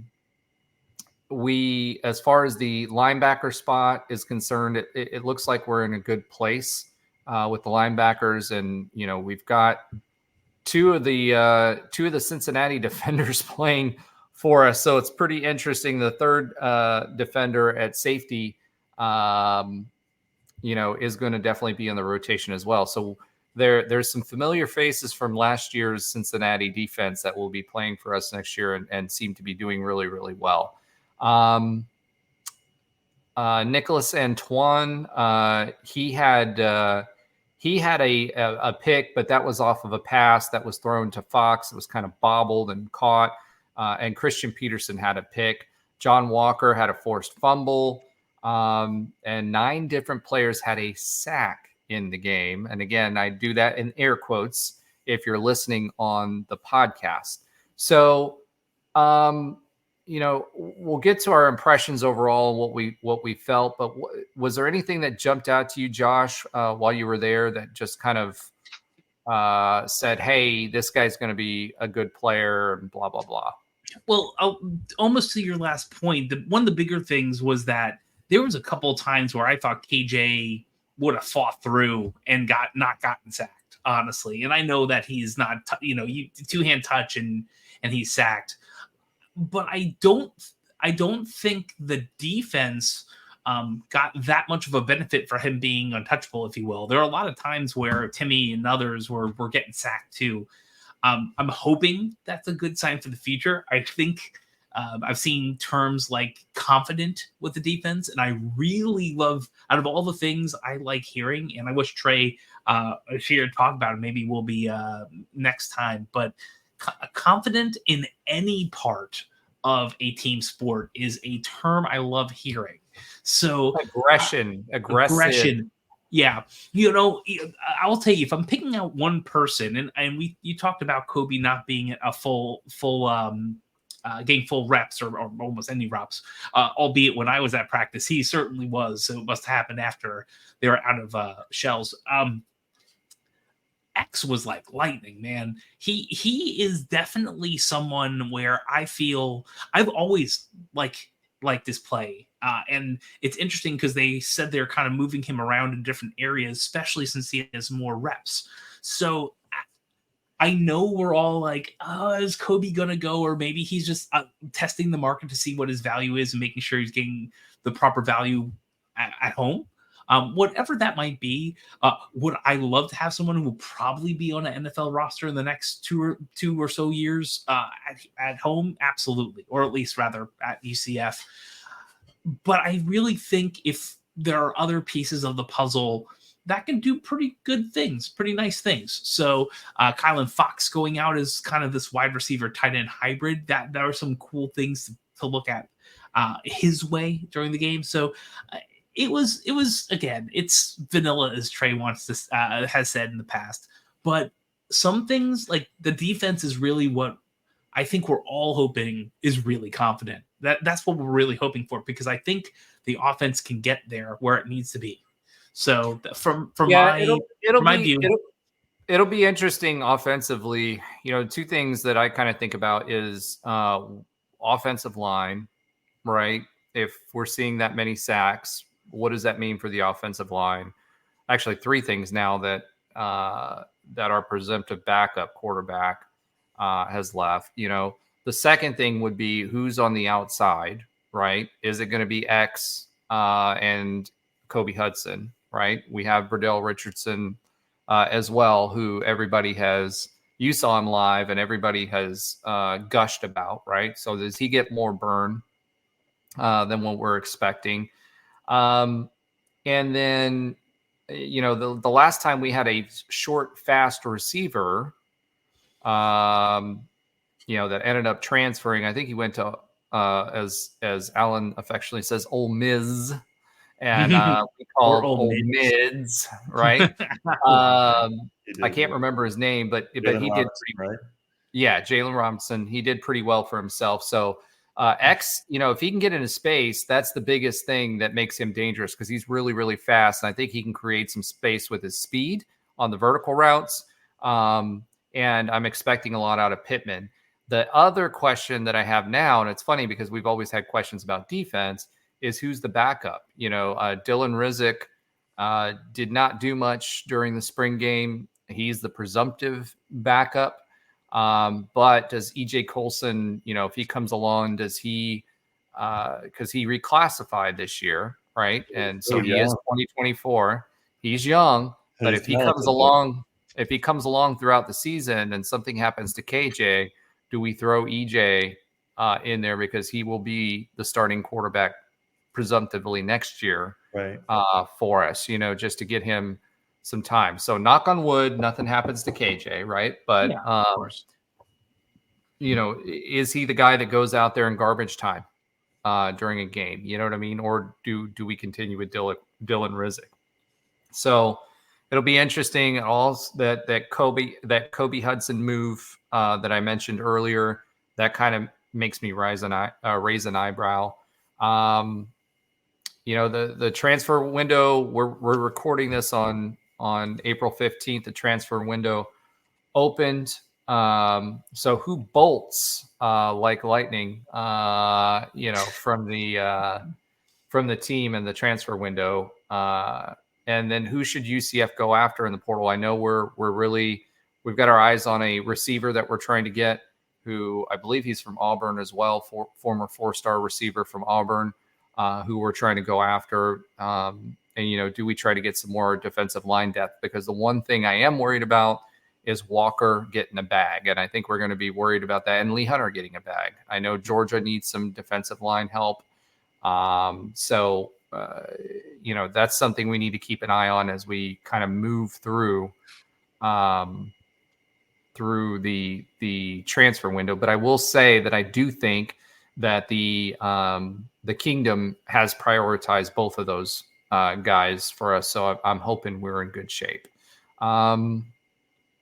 Other news, we landed a new commit from who's the 8th of this year's class, 3-star tight end Kanan Peening out of Cincinnati, Ohio, 6'4", 230 pounds. He was actually his offer list. He's one of those guys that doesn't have a lot of doesn't have as much camp time, but has good size and has a pretty good offer list. I believe he has Orlando ties as well and moved to Ohio. So this is a bit of a homecoming for him. UCF also landed the seventh commit of 2025 was 3-star defensive tackle Ryshawn Perry. If that name sounds familiar, brother of former UCF defensive back Kobe Perry. So we were talking about brothers last time, right? 6'3", 275, and ranked in the top 25 in the state of Ohio. So it's interesting that we have so many Ohio, commits or whatever, because typically we don't go after that area. But it's nice to, always get legacy type commits as well, because I think that bodes well for us long term as we get more and more of these 4-star guys and siblings and cousins and whatever start coming to UCF if they have a good experience. So that's super exciting. And, just to add on for Caden, he is the first tight end commitment of the class for 2025. But, think about this, 8th of the class in 2025. And we all know that, our higher end commits last year started committing around July. So those guys, it's going to be a lot more, there's going to be a little more patience if Knight fans out there are thinking, well, what about the high end, big 4-star guys that we've gotten used to? There's more competition for those guys. They're going to take more visits. They're going to be, that's going to be a lot closer. I think we've forgotten the last 2 years how many signing day commitments we were kind of waiting on. Will they, won't they, kind of thing. And I think the clock really doesn't start until July, end of July, and at least this transfer window is closed. What are your guys' thoughts? Any concerns about the O-line? Any thoughts on the quarterback situation? What are your guys' thoughts there? I think it's interesting. It's just tough to watch the spring game. Obviously, we've already talked about, kind of the basic playbook and everything. But when it comes to our the roster and the players and how they perform, it's just so tough to talk about the spring game, mainly because it's like offensive line gives up sacks, and we're using air quotes, of course, for that. And then, but is that because the offensive line needs help, or is it because our defensive line and our defense, played a little bit better? And it's like either way, UCF kind of, you could either say, that's a bad thing, or it's like a glass half full, glass half empty situation, just depending on the way you look at it. So spring games are tough. We at the text talk, I said, KJ threw 2 interceptions. We should cut him. He threw 2 interceptions in the spring game. The old JRP. You brought up a good point right as I said that, because it's true, because we went through this on previous shows on Nightline, like the JRP like haters, like if that was JRP, it would just be like, I mean, that's all people would be talking about on social media during the spring game is, oh, he threw 2 interceptions. What a garbage quarterback he is. I wish we still had Mikey Keene. But yeah, obviously it's kind of nice to like not really care about that, because you're just like, all right, great. We have some questions about the secondary. I'm glad they could catch the ball if it's thrown in their direction. So that's pretty cool. Yeah, so spring game's fun. I think UCF like does a great job of evolving every season when it comes to the spring game. I thought a little, some of the things on the highlights and stuff on Twitter that I enjoyed the most was RJ Harvey throwing the ball a mile, and that competition. Oh my God, 69 yards. Yeah, Remember, he was a former quarterback, but that dude is built. Yeah, he's such a strong guy, and it's just, yeah, you're right. Former quarterback in high school and at Virginia, but that was really cool to see, just the highlights of that, all the other little games and stuff, and then picture wise that you guys were sharing on the text talk. I mean, I heard the story about it beforehand, but just the helmets that are designed by Arnold St. Palmer Jude. Hospital. Yeah, Arnold Palmer Hospital children. And so that just, that little aspect of the game, I think, was a really nice touch. And, UCF puts a lot into the spring game that isn't just involving the football team and what they're preparing for and what they want to see in the spring. It's kind of a celebration, since we're all just kind of chomping at the bit for fall to start.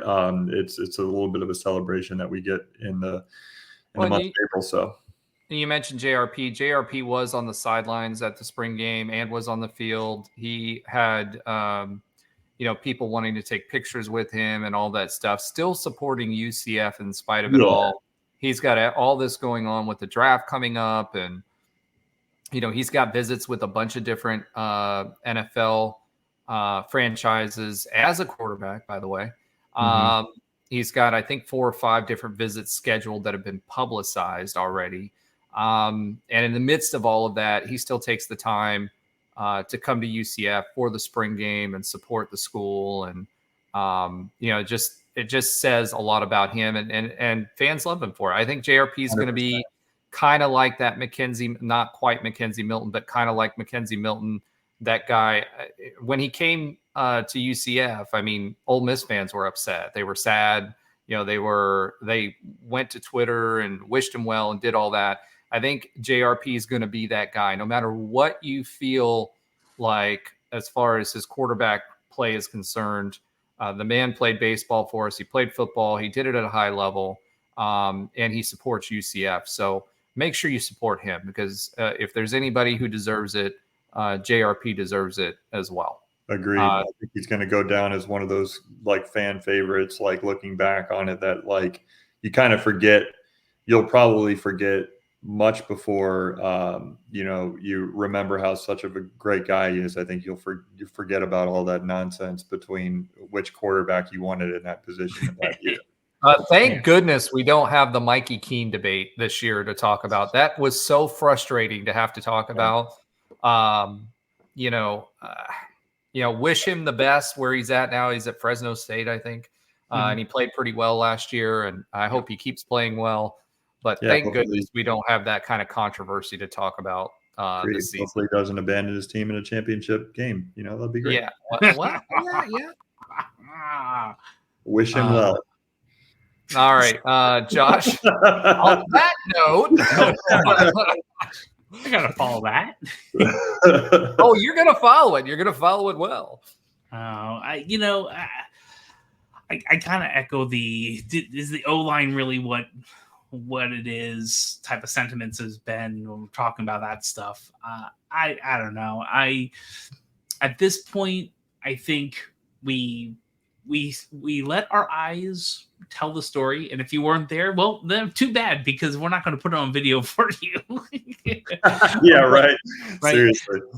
But I just say, for now, let's just give it a little grain of salt. How about that? I think that's really that's realistic. I will say I love the fact that, everything I'm hearing from Ted Roof's defense is aggression, turnovers, and focuses on turnovers. Even Gus said it. Defenses are a lot more fun, whether they were George O'Leary defenses or Chins. As much as you hated the stats, you got to remember how many snaps they were playing. But it's always more fun when you're in the mix for that turnover. And with our offense, and what it could be, it's kind of like the Frost idea where you get the turnovers to put the ball in the offense's hands so that they can go and score. Now, assuming we've cleaned up the red zone with Miles Montgomery, we've got someone like Bowser now with Miles Montgomery that can lay the hit stick in short yardage situations and goal line situations. I feel much better about that in the red zone. So, we want the turnovers. We want the forced fumbles. It's good to see Walker. Walker's better. Lee Hunter is in way better shape this preseason than he was last preseason. I have a feeling that man is gonna. I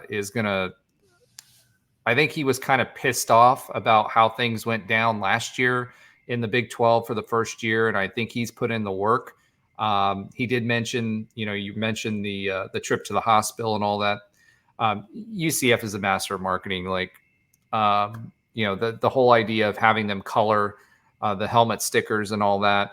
And Lee Hunter mentioned during his interview, and he's a man of few words, but he mentioned his daughter and how his motivation to is his daughter and how much it touched him when he went to the hospital, because all he thought about was his daughter and how lucky, we all are. And, I'll echo that. I mean, Josh, you just had a trip to the ER to remind you of that. But Arnold Palmer, I mean, literally was in the hospital yesterday because of something I knew exactly what was going to probably happen, and it was relatively easy. But at 5 a.m. on a Sunday, where else are you going to take your kid? So I've been there a few times, unfortunately. But you're right. I love that. And I don't know if it was completely publicized, but at the end of the half of football, the entire football team went to the corner where all the Arnold Palmer kids were and families and waved and chatted briefly because they were in the stands. And then they went to the locker room. So, it is good to humanize these athletes that are really doing amazing things and have them also relate to the communities that they're in. It's always wonderful when that happens. 100%. All right. That's all we have for football now, but I have a feeling there'll be some more football news afoot soon. We didn't really get much as far as the kicking is concerned. We didn't get much clarity there. Both punters look pretty good. 60-yarder was close. Yeah. Line drive, but it was close. I mean, it was closer than I expected. So, he definitely had the leg, right? Yeah. A lot of people, if you weren't watching it, it was close enough for a lot of people to think that he actually made it. So he's got the leg. Colton Boomer, I know he's still dealing with some injury stuff too, now too. So I hope that gets clarified. And, Trace Trilko actually had a very candid interview with him where he was talking about some of the some of the mental game that goes along with that stuff. And I wish him the best and hope he does well and can get it back. I know Gus wants to give him that chance, but Riddick looks like he's a good option for kicker this year as well. All right, so let's go ahead and pivot. All right. I don't know if I can UCF basketball, not much to talk about, thankfully, because it seems to be not good news lately. Still no clarity on the Johnny Dawkins situation, which is interesting. UCF lands a transfer from a former 5-star prospect, Benny Williams. He spent the last 3 seasons at Syracuse, averaged 5 points per game. If you look at his stats versus what CJ Walker's are, they're very closely aligned as far as the type of player that they are and what they bring to the table. There is, some rumors that he didn't get along with some of the coaching staff at Syracuse. So I hope that cleans up, as he comes dismissed from Syracuse. He wasn't just like a transfer guy. Yeah, I was trying to be delicate. Well, Ben just lays down the hammer. Hey man, we're recruiting we're getting some transfers in that have some interesting things going on with them. Hopefully we can kind of bring them together and get some positivity moving forward. Yeah, listen, I don't think you caught a case or anything. You just had it's not like that level of issue. No, it seemed to be just some on the court, like almost attitude type stuff. But isn't that what Johnny Dawkins is possibly being known for? Jeez, I can't talk at this point. But he isn't like the reason Mike Williams is coming here because of some connections and rehab, if you will, of a PR perspective. Well, Mikey Williams, the interesting thing is the one that he had connections with left to go coach at Mercer, right? So that's still a question. He's not going to Mercer. I'm sorry. No, I don't think he's going to Mercer. But the question is whether he sticks with UCF, right? And then you've got I can't remember Ben left. No, hold on. The center that is reclassifying. 5-star center that's reclassifying from 25 to 2024. DME, his name's escaping me right now, but he went to DME. He's reclassifying it. So hopefully we can hold on to him. Right. Oddly enough, Joey Hart, who left us, who broke our heart and went to Kentucky, is transferring again. So hopefully his family issues that he got out of his NLI were resolved, and he finds a new home. He may go to Arkansas, who knows, to follow Cal. He may end up at Syracuse, who knows. So I say that tongue in cheek because you know how I feel about the NLI situation, but supposedly it was family issues, and if he did move there for family issues, honestly, I hope it's resolved. If not, and he's still willing to transfer, then I'm just a little bit butthurt about that. So if you can't tell. So good luck to him no matter what happens. And we should start to see now that the floodgates are opening up a little bit, we should start to see a little bit more movement about who's available and who we can get in here. I know we've got a bunch of different conversations going with different players. We kind of have to. Nikola Musovic, I can't remember exactly how to say it. The player that came in late last year, he transferred as well. He was the one who had a grandparent that passed away in the middle of the season and went back home. He is transferred. So I believe we have 6 scholarship players right now. So we need all the help we can get with that. Not much else to say on basketball, so let's go ahead and pivot again. Pivot. Kids asleep. If I can be a little louder. All right, Ben just stopped saying pivot at this point. He just gives us a start. There we go. All right. So we don't have Trey and his hearty laugh. I don't know if you guys. I sent a short video clip to the guys in the text talk last week of him laughing at the end. It was good. It was really good, and I slowed it down to like 0.5, so it sounded like he was drunk. And it was even better if you do that. So one thing I'll give you guys a quick note. 1.25 speed for this podcast. We might go 2 hours. It goes a little bit faster, but it's a good speed for us and how fast we talk. So just putting that out there. And if you want to laugh a little bit, put us down to 5 because we all sound drunk. 0.5 or 0.75. Yeah. All right. So UCF Baseball is now ranked number 17. We didn't know where they were going to be after West Virginia. They were number 16 and then proceeded to go to West Virginia and lose several heartbreakers. We led them all and let West Virginia back in it. Obviously, they're a good team. I told you last week I'm worried about this, but I did expect us to take 2 out of 3. It was there. The opportunity was there. I watched here to win all 3 games. Our pitching and our defense was just not what it normally is. And defensively, it is a little bit different. West Virginia does have a turf field, so the balls definitely don't bounce or behave the same way on a turf field when you're fielding as they do. And there was also a strong wind pushing out of the ballpark that took some fly balls that normally would have been inside the park and probably caught that went out of the park. Had some good plays we saw. There was a bunt that was just like amazing. It popped off the bat and just kind of sat there, and they were waiting for it to roll foul, and it never did. Yeah. It just literally just went plop, and then it didn't move.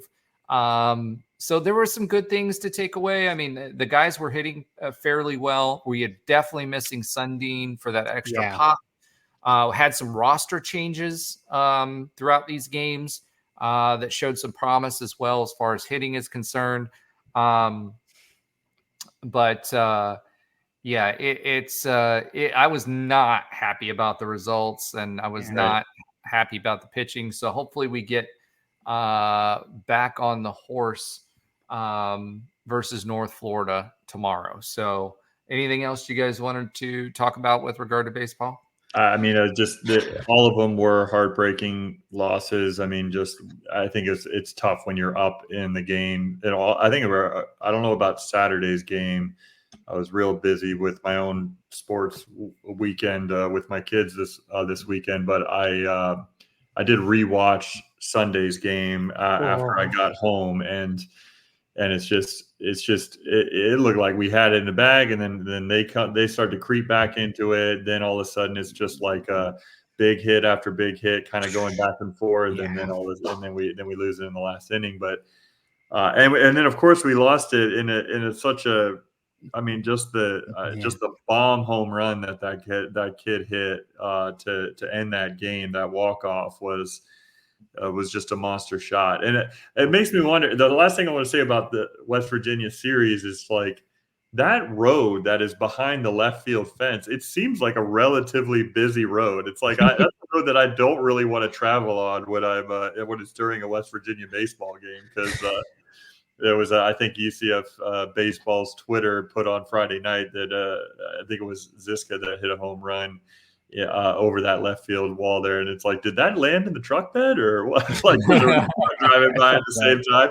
But that's a really kind of interesting ballpark with the giant state of West Virginia icon in the outfield there. It's a good looking ballpark, but I'll tell you, in the bottom of that ninth, when it was like 10-8, I think third game, and you just, as soon as you get those walks, and I just knew, and I had that was it was. And it's unfortunate. The other thing, not to get too negative about baseball, because obviously they have a chance to bounce right back, but it was tough, kind of losing that Stetson game in a similar fashion, and that's our first midweek loss, all season, and so that was also a little bit a tough pill to swallow. But we've got a little bit of a lighter week coming up, schedule-wise, so we'll see. Well, the big thing to watch with our baseball team is we do a pretty good job. We stranded a lot of runners again this weekend. We do a pretty good job of forcing other teams to go through their rotations and their pens. And we didn't do that against West Virginia. Their pitchers were in there for 9,900, pitch counts. And we actually did more rotating pitchers, and that's a strength of ours, right? But everybody seemed to have an off weekend for whatever reason, whether it be cold weather, whatever. But, what we're looking for is for our hitters to make them rotate their pitchers, because most don't have the pitching depth that we have. And when they didn't have to do that, then that caused us not to have that advantage as we moved along. So we did it Sunday, didn't we? Like we took the goodness pitcher out first inning, and then all of a sudden it just kind of but then we gave it up at the end. I mean, we were up a run, and right, of course.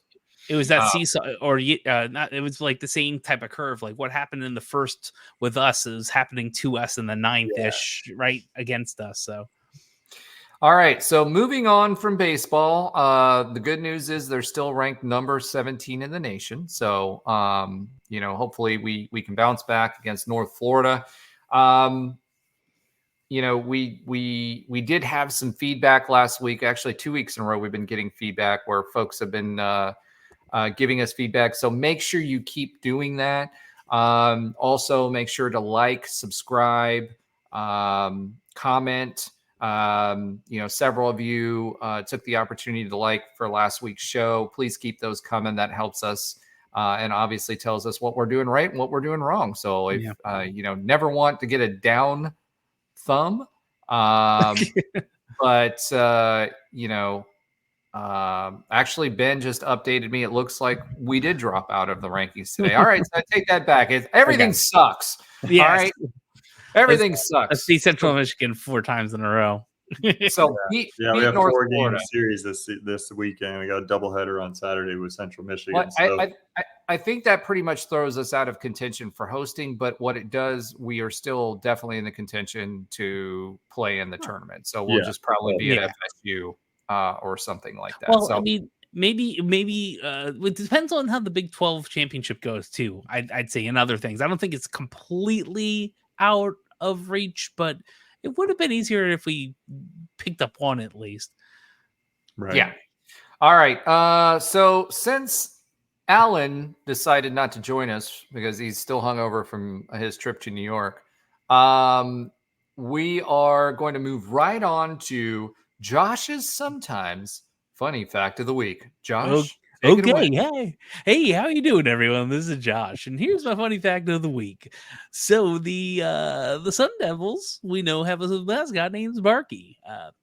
So yeah, we learned that today. We learned that today. That's not even a fact. That's not even a fact. That's part of the fact.